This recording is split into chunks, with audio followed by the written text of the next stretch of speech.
ನಮ್ಮ ಹೆಸರು ನಾಗರಾಜು. ನಮ್ಮ ಊರು ಅಜ್ಜಿನಹಳ್ಳಿ, ಮಾಯಸಂದ್ರ ಹೋಬಳಿ, ತುರುವೇಕೆರೆ ತಾಲೂಕು, ತುಮಕೂರು ಡಿಸ್ಟಿಕ್ಕು. ನಾವು ಸುಮಾರು 35-40 ವರ್ಷದಿಂದ ನಮ್ಮ ತಾತನ ಕಾಲದಿಂದ ವ್ಯವಸಾಯ ಮಾಡ್ಕೊಂಬಂದಿದ್ದೀವಿ. ನಮ್ಮ ಹತ್ರ ಜಮೀನು ಜಾಸ್ತಿ ಇರಲಿಲ್ಲ, ಕಮ್ಮಿ ಜಮೀನು. ಆದರೆ ಮನೆ ಕಡೆ ಯಾವುದೂ ಬಂಡವಾಳ ಇರಲಿಲ್ಲ. ಬೇರೆಯವ್ರ ಹತ್ರ ಹೋಗಿ ಕೂಲಿ ಮಾಡಿ ಮಾಡೋಕ್ಕೂ ನಮ್ಮ ಕೈಲಿ ಆಗ್ತಿರಲಿಲ್ಲ. ನಾವು ಮೊದಲು ಅಡಿಕೆಕಾಯಿ ಕೈಲಿ ಸುಲಿತಾ ಇದ್ದು, ಈಗ 1.5 ಕ್ವಿಂಟೋಲಿಂದ ಹಿಡ್ದು 2 ಕ್ವಿಂಟೋಲ್ ಸುಳಿಯೋ ಹೊತ್ತಿಗೆ ಅಲ್ಲಿಗೆ ನಮ್ಮ ಅಷ್ಟೇ ಆಗ್ತಿದ್ದು. RBL ಬ್ಯಾಂಕಿಗೆ ಹೋಗಿ ಲೋನ್ ತಗೊಂಡು ಮಿಷನ್ ತಂದ ಮೇಲೆ ಈಗ 25 ಕ್ವಿಂಟೋಲಿಂದ ಹಿಡ್ದು 50 ಕ್ವಿಂಟೋಲು ಮೇಲೆ, 50 ಕ್ವಿಂಟೋಲ್ ಮೇಲೆ 75 ಕ್ವಿಂಟೋಲ್ ತಕ್ಕಲು ಅಡಿಕೆ ಸುಲಿತಾ ಇದ್ವಿ.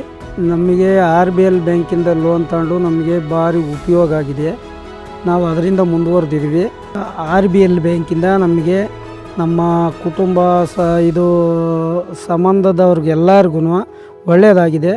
RBL ಬ್ಯಾಂಕಿಗೆ ನನ್ನ ಅನಂತ ಧನ್ಯವಾದಗಳು.